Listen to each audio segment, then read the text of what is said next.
Hello, and welcome back to the Blogger Genius podcast. I am your host, Jillian Leslie. I'm founder of Catch My Party and MiloTree. So MiloTree, we sell a suite of tools to help you grow your audience and monetize your audience through digital products. Our tool, MiloTree Card, is the easiest way to sell anything digital, like that ebook you've been planning to write. It is almost Q4. It is time to tap into that income stream. And it's so much easier than you think. In fact, get on a free 20-minute strategy call with me and we can talk about how to do it. Go to milotree.com/meet. In today's episode, I am thrilled to welcome Bernard Meyer. He is head content strategist at Omnisend, which is a leading email service provider. Now, why I asked Bernard to come on the show is because Omnisend has successfully used SEO and blog content as their primary strategy to drive traffic to their site and convert their visitors into customers. This is something as bloggers we all want to do. In the episode, we talk big picture. What are the trends in SEO and content marketing today? Are there any secret tactics you can use to drive traffic? And then we get really granular. We talk about how Bernard thinks about crafting a blog post or 100 blog posts.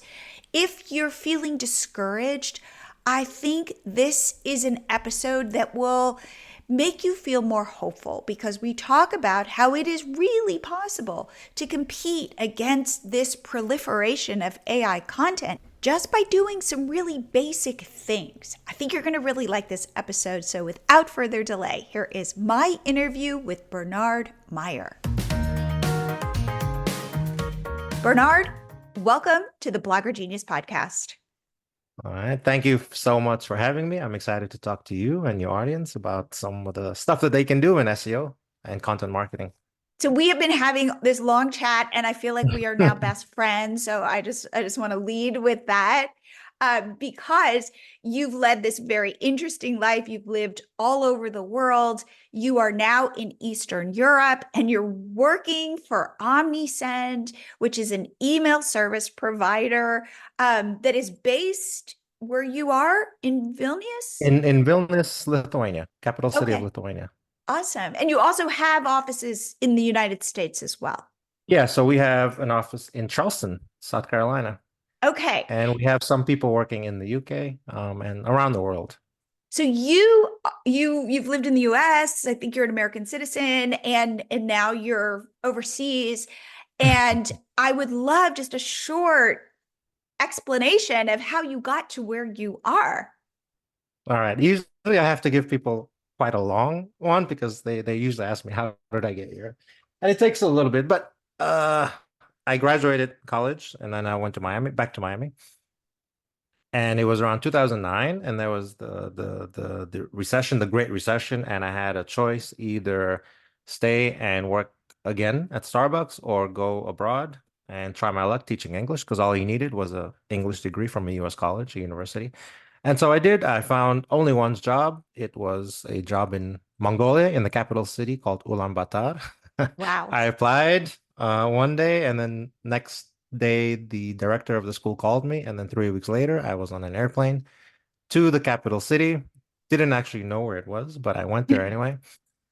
Stayed there for 1 year. It was challenging. And as I was getting ready to leave, my brother had come here to Lithuania. And so he invited me to come over because I wasn't really ready to go back to Miami yet.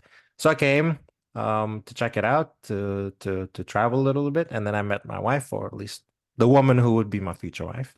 And so I decided to start writing content for some people, just freelancing. And they're working in some tech companies here in Vilnius. And that eventually became full-time when I found a job as a head of marketing for a invoicing company.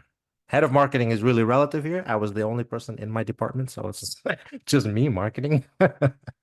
And from then on, actually, I saw a job at Omnisend for content marketing manager. I joined. I stayed there for a year or so. I left. I went to another tech company here, Tessanet. I stayed there for about 2.5 years. And this is actually around this time is when I got most of my SEO education. Because within Omnisend, it was a really small marketing team at that time, and I was doing content marketing management and SEO at the same time. At the same time, I had a food blog that I did with my wife. It was also just for me to get more experience with SEO. So we launched it on WordPress, and we had to do all this keyword research. Ahrefs was luckily it was out at that time. And then within my testnet, my little career there, we launched a website from scratch. It's called cybernews.com, which was absolutely nothing when we started. And then 2 years later, when I left, it was one of the top cybersecurity media publications. Wow. And so again, you learn quite a lot about scaling, a lot about what works and what doesn't. And now that I'm back at Omnisend, I've been here for 3 years. So in total, 4 years, but my second round has been 3 years. We do a lot of work, just creating content, managing a content team. We collaborate with the SEO team. So we try our best to continually increase the amount of traffic that's coming to the website, but not just traffic, but quality, relevant traffic that we can actually use, that people that actually want the information that we're willing to share. There's a Okay. lot of stuff that we learned along the way, a lot of lessons that are true for a short amount of time, and then they're not true anymore, and a lot of stuff that actually is long-term truth. Ooh, okay. I Well, have to stop you there. I have to stop you yeah, there. sorry. Mhm. What are these short-term truths and what are the longer-term truths? A lot of the short-term stuff that we used to do, I remember in 2015 or so, it was extremely important for you to have something very small, tactical, like a featured image or some sort of, yeah, you just needed to have, was it one image for every 300 or 400 words? It was something along those lines. And we went with that for a long time, and Omnisend as well. And until we realized that actually no one cares about the images. No one cares about the featured image. When you look at Hotjar, when you look at user tracking and heat maps, people are scrolling down immediately. They're looking not so much for images, they're looking for information. If the Mm. information is visual, it's good, but not necessarily. It could be bullet points, it could be anything that's really scannable. And so about 2 years ago, we just deleted featured images from our website completely. And a lot of the logic from my side was that if the user behavior does not change, this would be good because it takes a lot of time from our own resources to create these images that no one actually cares about. So if nothing changes, this is good. Things change, of course. Actually, I think on-site time, the average time on site increased. I think the user sessions, yeah, average pages per session increased as well. So a lot of things, they had some small increases. And so we saw that this was actually a good thing to remove what I would call decorative stuff and just focus Interesting. on, yeah, Do you focus have on what any, you've got a blog post. Do you have any images now in that blog we post? do, but those are only what I tell to the team is that we should not add any visuals that are only decorative. We Hmm. should only add the things that add value. So if you already describe something in the text and you're adding an image that says the same thing, it's better not to add that image. But if the image is going to add another dimension to the things that you mentioned within the text, then that image has a place. So you So have to kind talk, of defend. so let's go back to putting on your food blogger hat. Yeah. If you were to create a post with a recipe, I've heard a variety of things about that, which Yeah. is you should have only the images that make sense. Like you shouldn't have four different images of different angles of your finished cake.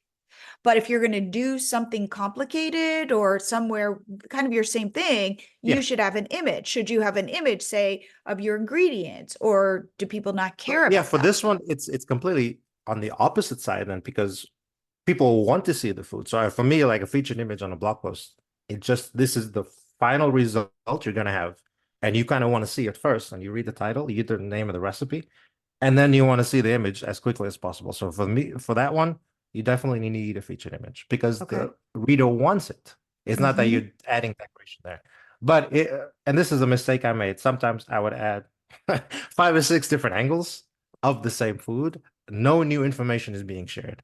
It's not it's these are not steps. These are not 1, 2, 3, how to do it. These are just the same food, finished results from different angles.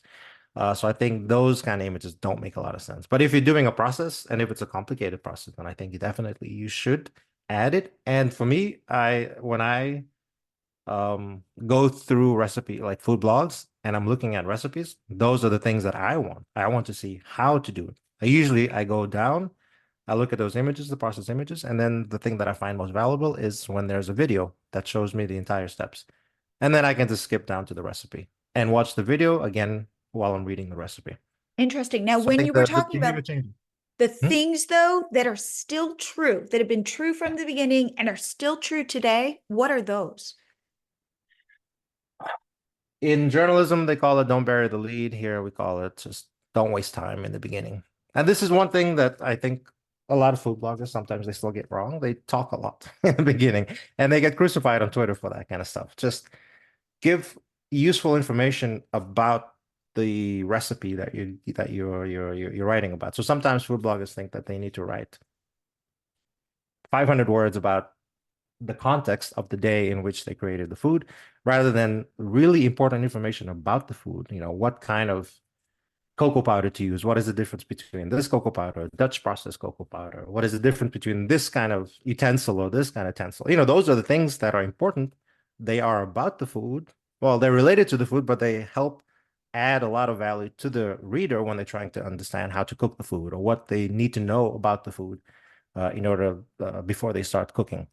So I think that kind of stuff is really, really important. So it's important not to spend too much time preparing someone or adding a lot of context, but it's better just to dive in immediately and then continue to add value throughout the article. Here's my question.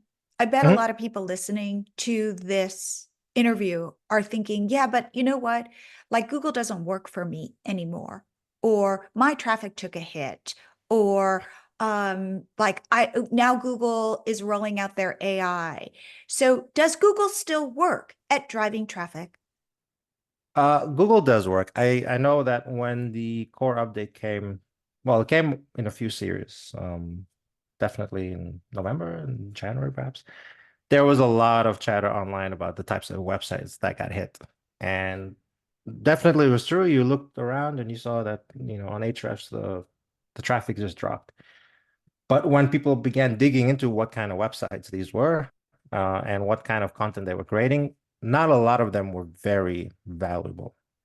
And I think that Google does get a good amount of hate, and I understand it. I definitely think there's reason to criticize them, but I don't think that this is necessarily Google sweeping away the bad with the good. Sometimes there was some of the content that was created was just not that great, or they were not optimized, or they were outdated, perhaps, or they just didn't have good user behavior on the page. Maybe no one read it, or when they read it, they clicked on the link from SERPs, they landed on the page, and then they went back.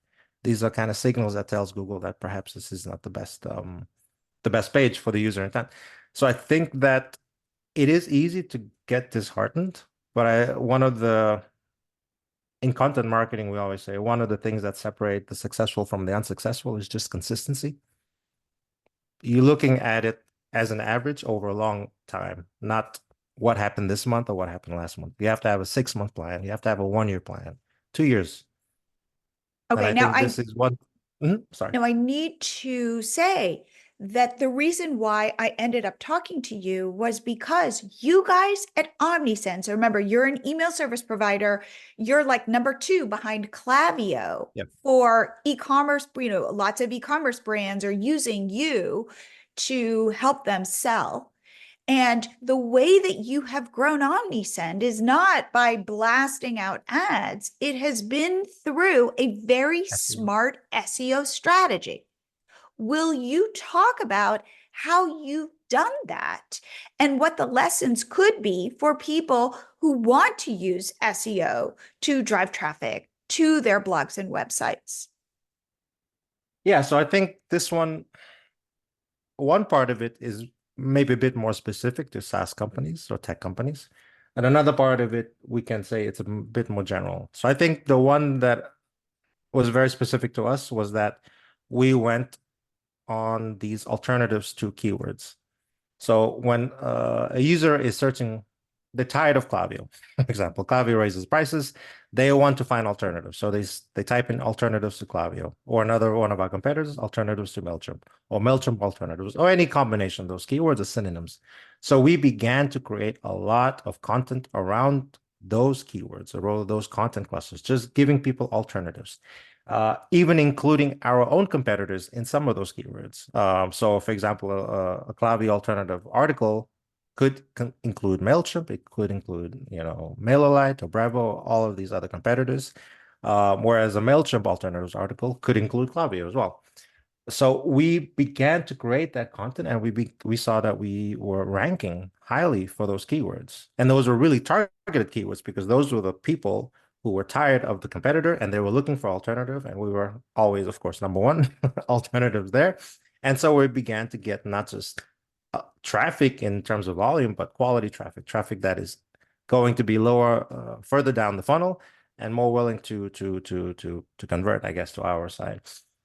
So that one was very specific, and that's one thing that I think if it makes sense for industry, definitely go on. Well, for us with go into that Milo tree side. cart, that is like, what we on our roadmap, like meaning we have that where we're going to kind of do those Milo tree cart versus Thrive cart, Milo tree cart versus Sam cart Yes. versus Stand Store versus Flowdesk versus all of these other competitors that, or ConvertKit, because you can sell with that, and like what the pros and cons are. So that makes a lot of sense.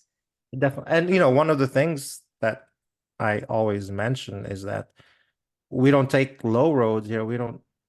We present honest information. We don't hate our competitors. They're just competitors. That's it. We don't play the dirty game. Everything that we're saying is honest, and we make sure that we keep the content updated in case one of the things that we said was negative about the competitor turns positive. Then we have to say, okay, now they improved this and it is actually a good job. If you want that, then it makes sense. So I don't know if this plays, there's no data from our side that says that this is necessary for SEO, but it's one thing that we don't want to lie. We don't want to misrepresent our competitors. They are not bad people. They're just competitors. And we make logical arguments why we are better. But at the end, we always say that we're not being aggressive here. The best thing to do is, of course, both of us have free trials. Just try us both out and see which one makes sense. That way you can see the things that we're saying in this article is actually true. So I think that one is important for us for many reasons. And I think one of those, I have no proof, but I feel like this is one of the reasons why maybe Google does prefer us for some keywords, because they can see that there's a match between what we're saying in our articles and what other people are saying when they provide reviews for our competitors. And it's the same thing for our videos as well. We started working on YouTube SEO, and when we have these competitor videos, alternatives or comparison videos, we have the same success.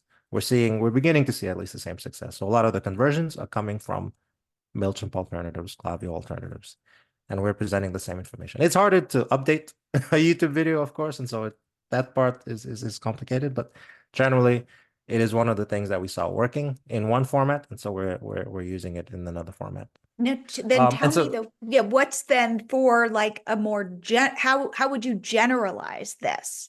It's gonna be those. I feel almost bad saying it's so general that you've probably heard it many times, but you have to understand your audience. You have to understand what it is that they want, that they need from you in order to achieve whatever it is that they want to achieve. Most of the time, it's knowledge. They lack some sort of knowledge. They lack some sort of guidance. But you have to understand what the guidance is, and hopefully you also have that knowledge that you can give them good guidance. And if you don't, definitely you can research. You can use ChatGPT. We use it all the time. And just trying to figure out, okay, first of all, what part of the funnel is my customer at? Where are they? Are they just absolutely new? Are they solution aware? Do they not know they have a problem aware? Where are they at? And what kind of content do they need in order to bring them further down the funnel? So again, it's focusing on the funnel, but really focusing on the customer. What kind of information do they need? And then creating content for them. Usually you have a lot to say.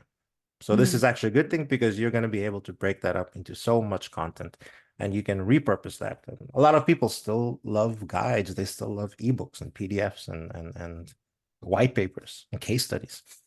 Now, So I think really, yeah. do you feel like because people's attention spans are so much more truncated, do you feel like people will read entire articles anymore? Do you feel like you need a video? Do you feel like it just needs bullet points because people are reading on their phones? Like, how do you think about somebody's behavior today versus, say, even 5 years ago?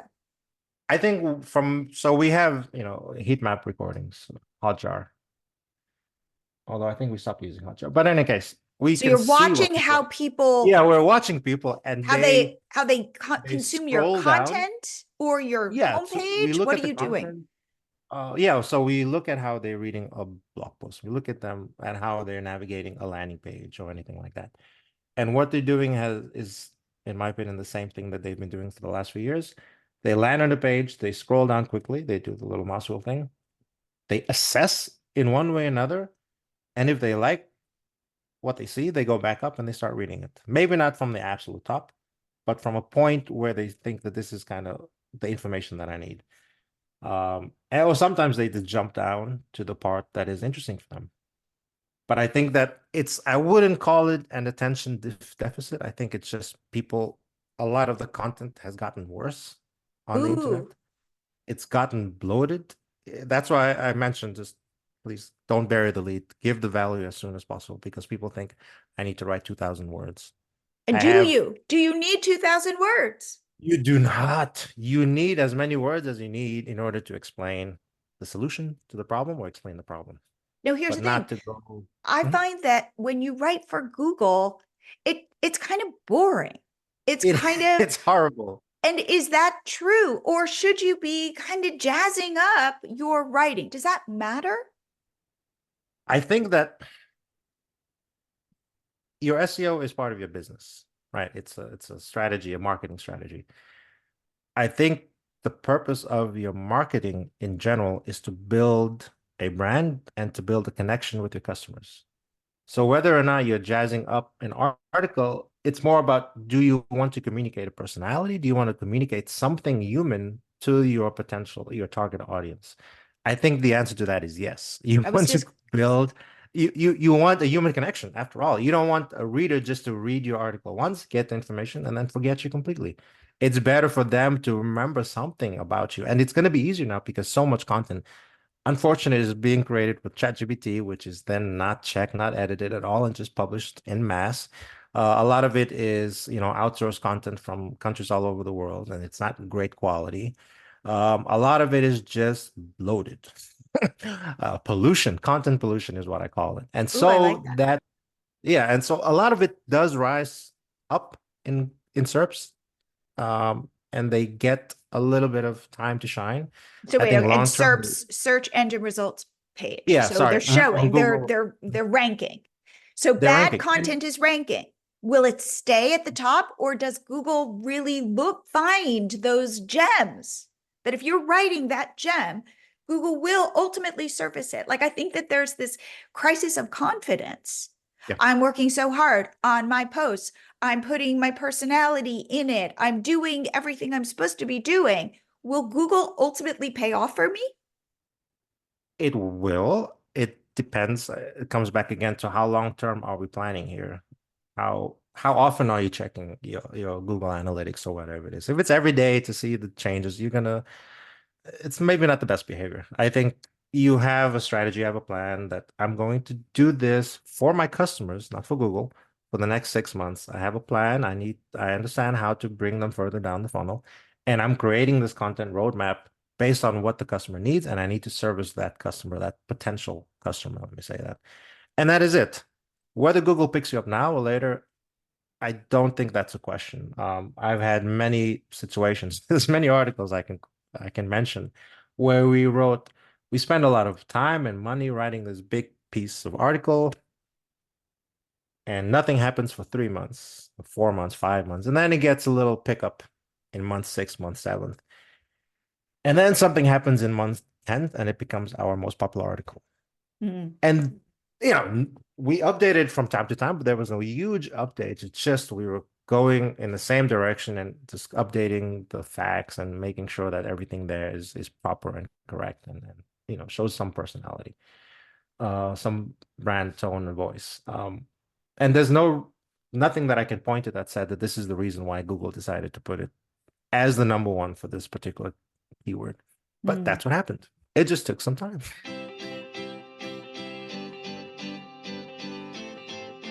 If you listen to my podcast, you know how important I think freebies and lead magnets are for growing your list. But how do you create them where they really are magnets and attract your ideal customers?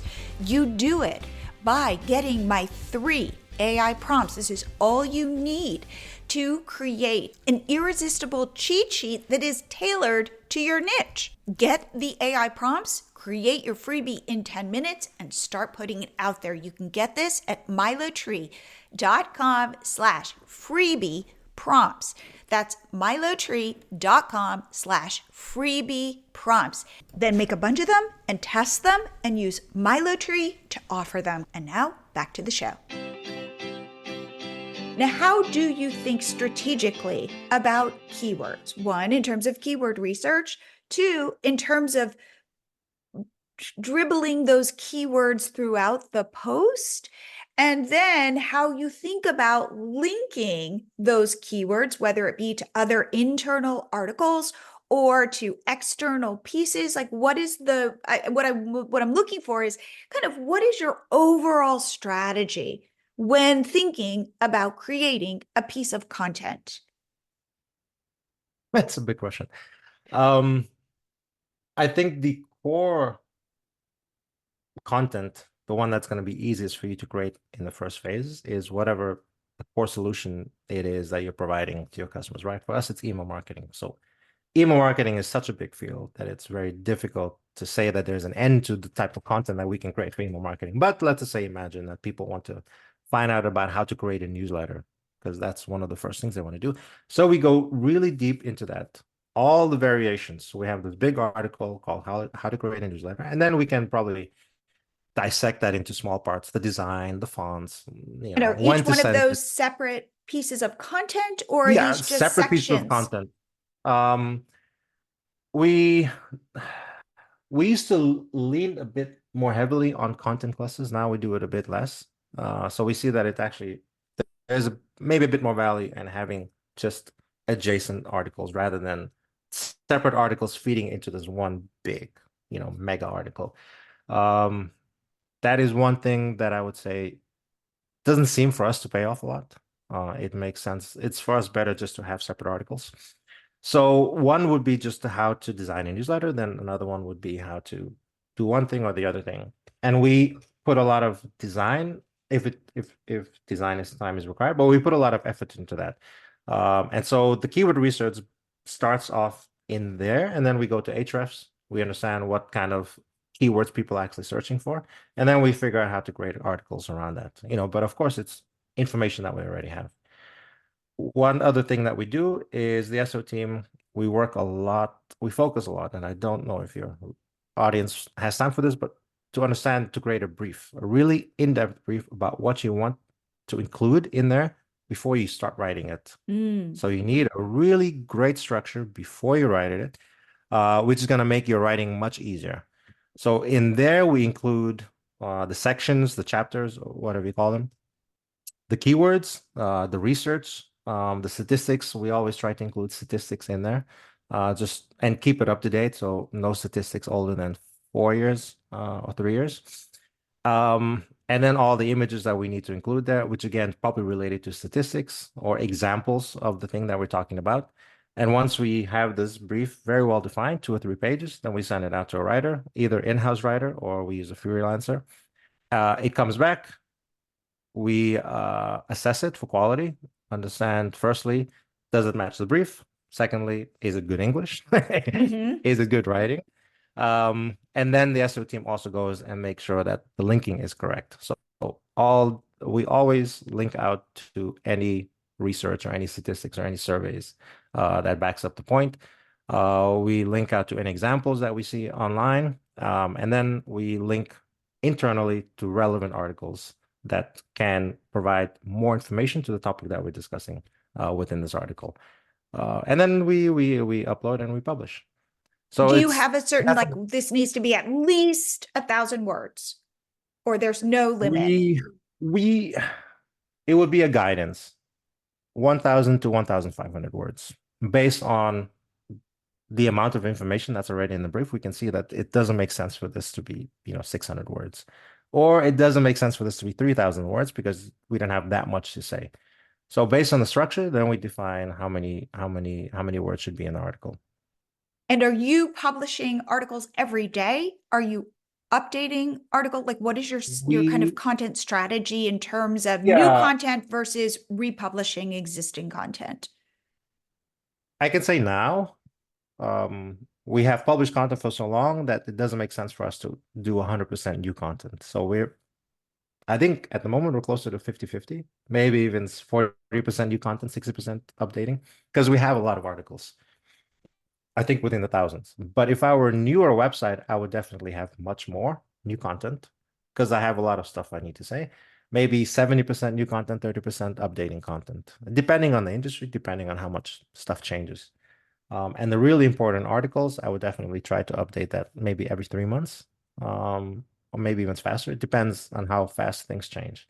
But one of the things that I think people do miss is that they do not update content. They publish it once, it doesn't perform well, and then they just say it was a failure. Probably it is a failure now that you don't update it, but Google's yeah, so you one of the things you mentioned was the leaked algorithm Yeah. So, from yeah, Google. So what one of have those you? things was how often content is updated. It's one of the ranking factors. So this is really important. So, when you read that, okay, so remember, Google had this leak and Yeah. some truths came out where Google might have even said, we don't care about this, but they actually do care about it. What were your biggest takeaways from what you read about the Google algorithm leak? I think one of the things that was maybe wasn't surprised, it was just funny that SEO experts had been saying that these factors are very important, and Google had been saying, they've been kind of denying it, kind of using vague language to say that it wasn't important.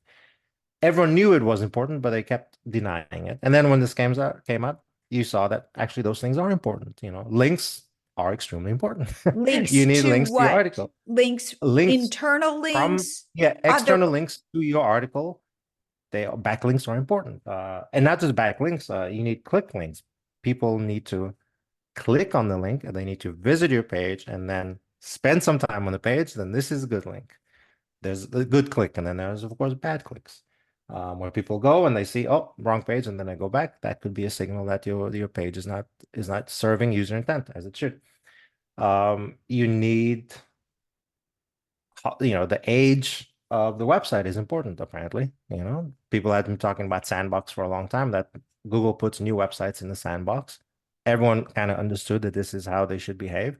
And this one shows that, yeah, people do. Google does put your website in some sort of host age, so what they call it.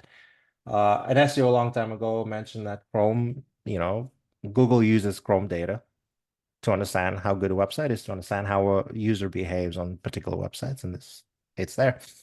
So all of these things that came out, it was just more of a confidence booster that we knew this is the case, this was true, and Google denied it, but now we can see that these are ranking factors. Of course, we don't understand how important they are. We don't know which one is the highest priority, which one is the lowest priority, but it's kind of refreshing that we had a very onto good something. understanding. Yeah, like it makes sense that when Google kept saying all these other things are important, and SEOs just said, backlinks, backlinks, backlinks. And now But we it's can not see just that any backlink backlinks. It's like real backlinks clicked. where people are clicking. You can't just like Yeah. go put a link to your blog No. somewhere that nobody's ever going to click on. No. You need back in my other jobs, we said click links are the important ones. When we were doing cyber news, for example, we had say some research. We were doing cybersecurity research, and it would end up somewhere on Forbes. And it was supposedly great, but nothing happened. But when we had a very good piece of research, I kind of went, let's say, semi-viral, and it was on Forbes top trending. There was a list of like the top 10 trending articles on Forbes, and people clicked on those links. That's when the article began to rank. That's when we saw something happening within the search results page when people clicked, when So they not visited the just link. being on Forbes. No, no, no, not just getting a backlink, even if it's a do follow. You need people to click on the link and then they visit and then they spend time on the blog post or on the landing page. So when you then, I know for Omnisend, a big part of your strategy has been getting links, Yeah, authentic links. authentic So, links. so explain, if I'm a blogger, what does that mean for me?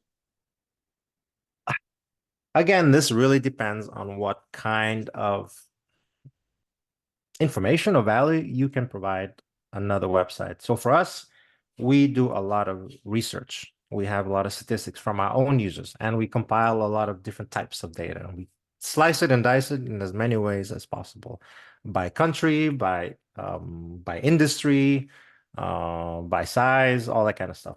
And then we send it out, or we use this as a way to get backlinks from other websites, because then we can say this is going to provide actual value to your readers. When they click on it, they're going to see that this is really important.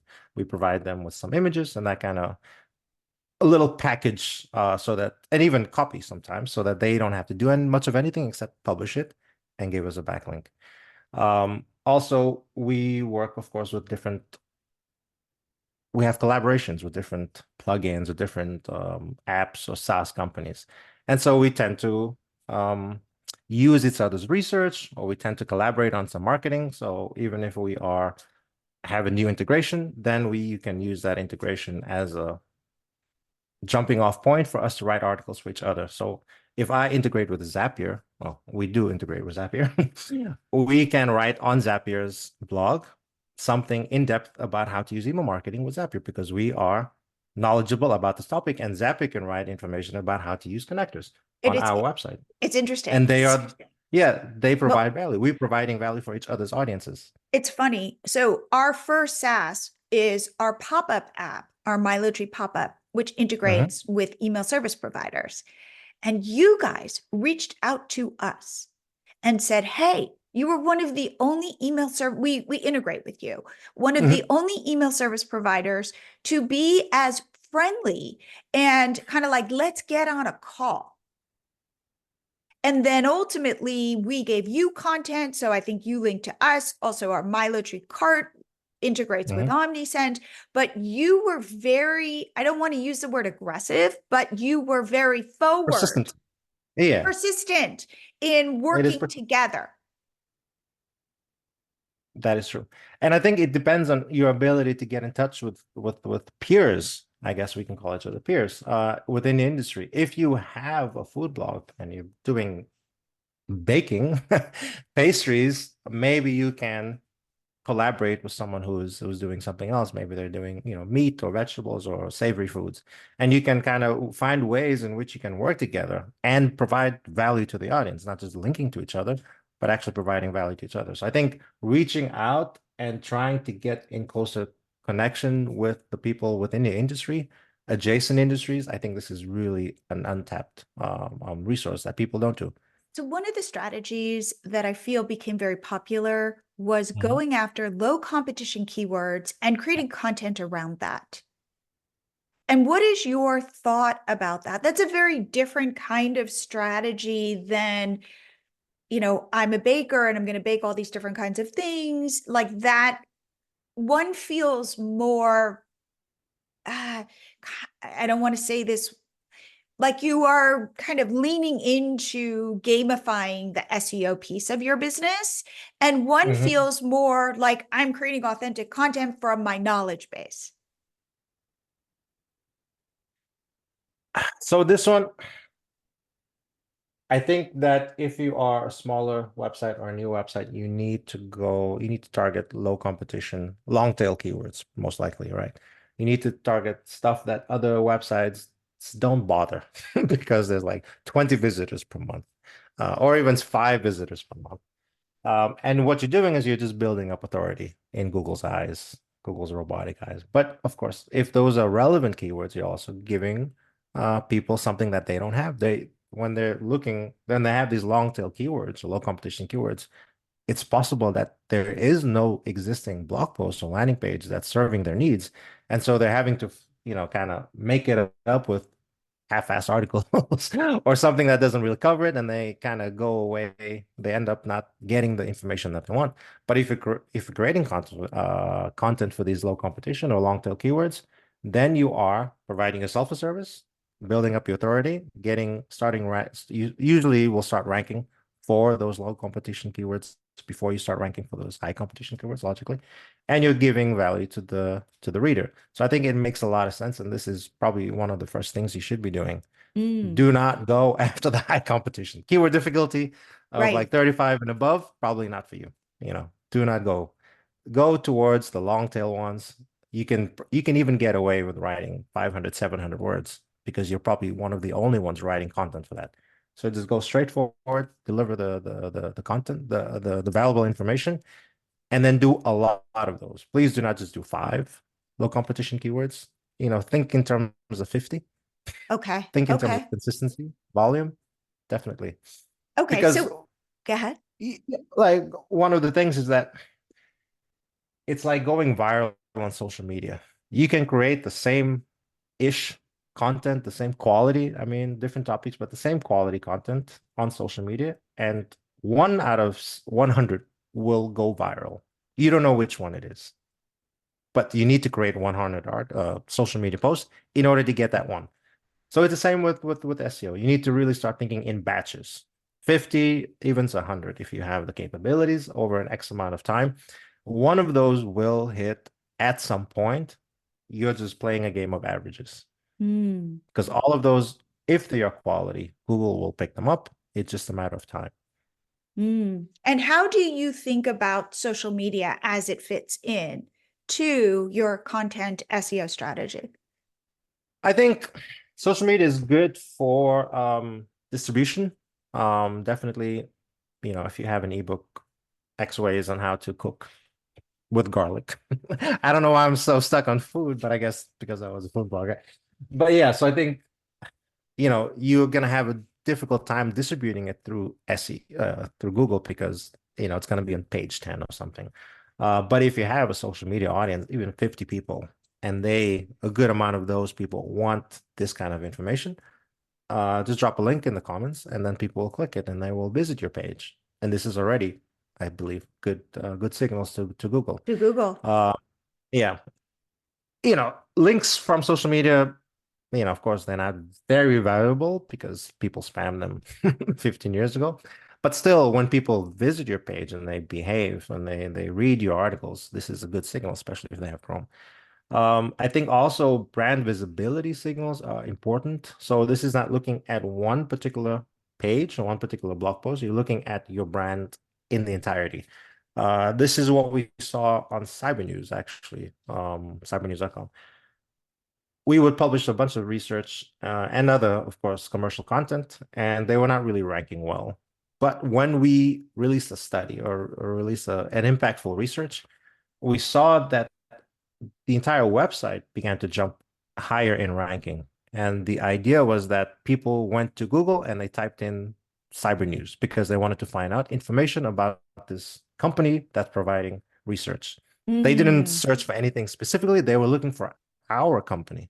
The mm. same way now, they will look for Omnisend when they hear about it on social media or they hear about it, on Billboard or something.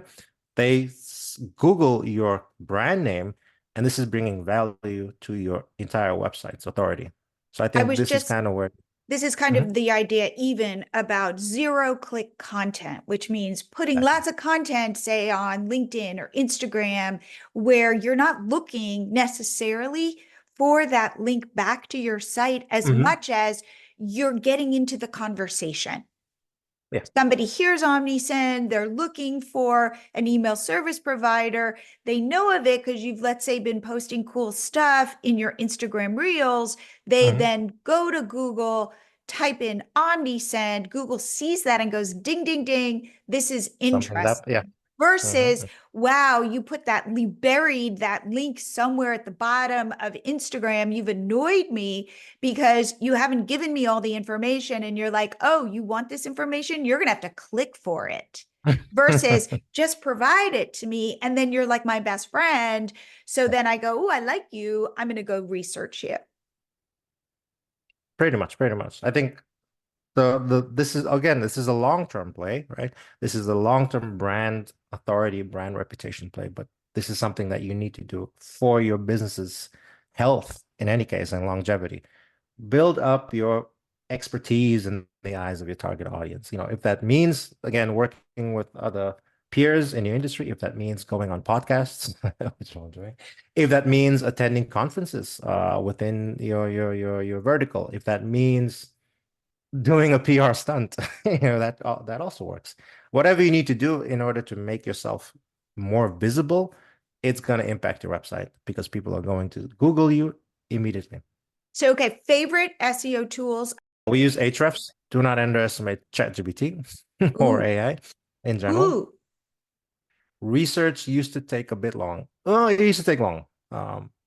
In order just to when you Google if you're looking for behavioral study that showcases how people click on buttons in e-commerce stores. Try typing that into Google and seeing what comes out. It's just a bunch of mess. Google doesn't understand what you're trying to say, and the articles you have to read through, they don't give you a lot of information, and you're spending hours.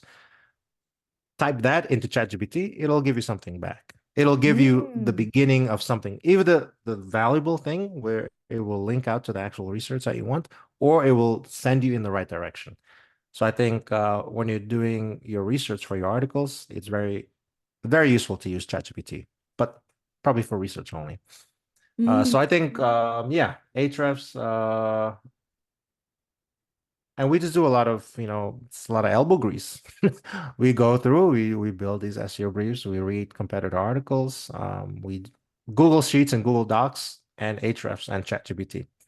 And of course, Google Analytics and Console to measure, and Hotjar to look at user behavior on the site.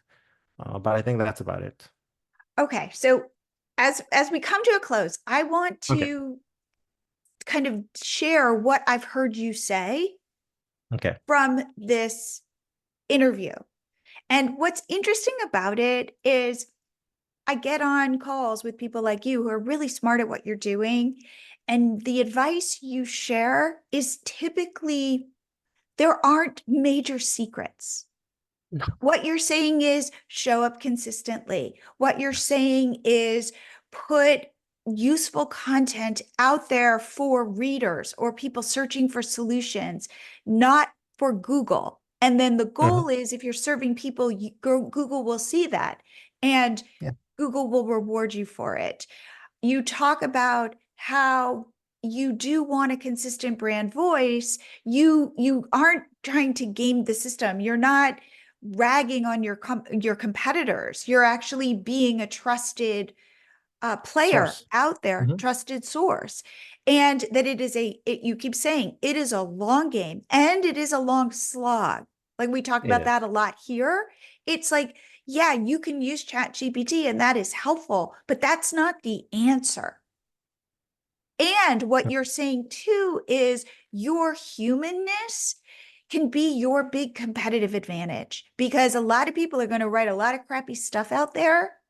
And that if you could come with something unique, something original, whether it be your voice, whether it be your collaboration, whether it be the way you see the world that's different from what everybody else is saying about the world, those are the things, that's where you gain that advantage. Definitely. Being you is actually enough. It's really basic. Sometimes I come back, I'm almost 40 now, and I'm just realizing all those boring, simple things that my parents told me. It's actually pretty true. You just need a lot of experience to understand the depth of this simple or pretty straightforward advice. But once you do, you realize actually I overcomplicated this whole thing. Find out who my audience is, try to solve their problem, and that's it. I think one thing that an SEO expert, a teacher told me maybe 7 or maybe it's even 10 years ago was that Google is heading in a direction where it's trying to understand human behavior as good as it possibly can. It is trying to understand how people actually behave. And that means that you need to write content, not for Google, because Google is moving away from some robotic or easy to understand algorithm. They're trying to be more complex as people are. So your best future-proof um, strategy would be right for people. Again, very straightforward advice, but Google is not going, what worked 5 years ago for Google to game the system, it's not going to work now. What is going to work is the same thing that's been working for the last X millennia, which is writing, creating stuff, creating value for people. And I think this is where you really need to aim for. And again, it's not going to have some overnight success. It's not a 1 week thing. It's a long-term strategy. Believe in what you're doing, create value, be an expert in your field. If you're not an expert, do the work, do the work, learn more, become an expert, and then give that value to your customers or your target audience, mostly for free.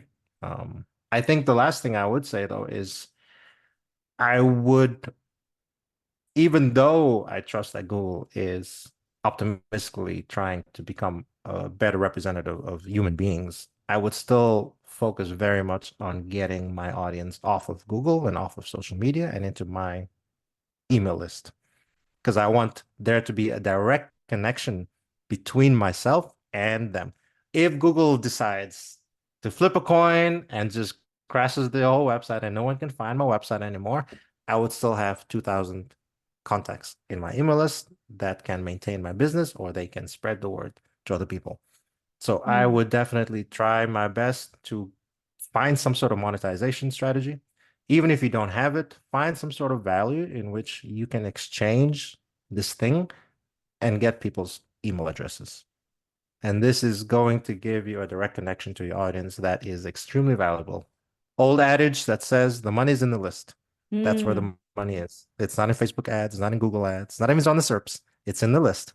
If you build a list and you nurture your audience, even if they've never heard of you, you will get a great connection. You will get loyal customers eventually. So I think Wow. this is the number one I advice. agree. By the way, you are speaking to the choir right there. Speechifying. You are. I love that. Bernard, if people Yes. have questions for you, want to reach out to you or see what you're doing, where should they go? Somehow you can find me on LinkedIn. From time to time, I have a viral LinkedIn post. I don't know exactly how that happens, but you can find me on LinkedIn. To search for Bernard Meyer or Bernard G. Meyer, my middle name, or Bernard Meyer Omnisend. You can find me there. But if you are gonna remember it, it's linkedin.com/Bernard G. Meyer. Awesome. Well, I have to say, you have been very validating, meaning I've learned a lot. But I love when I talk to somebody who says there's no real secret. There isn't. That's so validating for somebody like me. It, yeah, it I mean, confirms that what you're other doing people is right. might find like, oh, Bernard, share the secret. But you saying, nope, no secret, it's in the work is very reassuring. And I want to say that if you look at omnisend.com in Ahrefs, you can see it's not a 1 year, you know, uphill, like straight up shot of traffic. It took a long time. It took many years before we got to this good amount of traffic that's coming in. And in those years, we just kept it consistent. We just kept on creating content for our audience. So there is no secret. All those, we tried some stuff, those short-term things I mentioned here and there, and they worked for a little bit, but they didn't, they gave us a spike here or there. But the things that actually stuck and that actually kept us on the SERPs or gave us actual live human feedback when people said, I read your article. Oh my God, it was amazing. People say now to me, I saw your video and it helped me do this and that. So when you get that kind of feedback, I think that's enough energy for you to continue keeping consistent. So I think consistency, and a long-term strategy and monetization would be the key points here. Well, I just have to say, I'm so glad we're friends and that I have a friend from far away. Um, And I would love to invite you back at some point to kind of do a part Definitely. two. Definitely.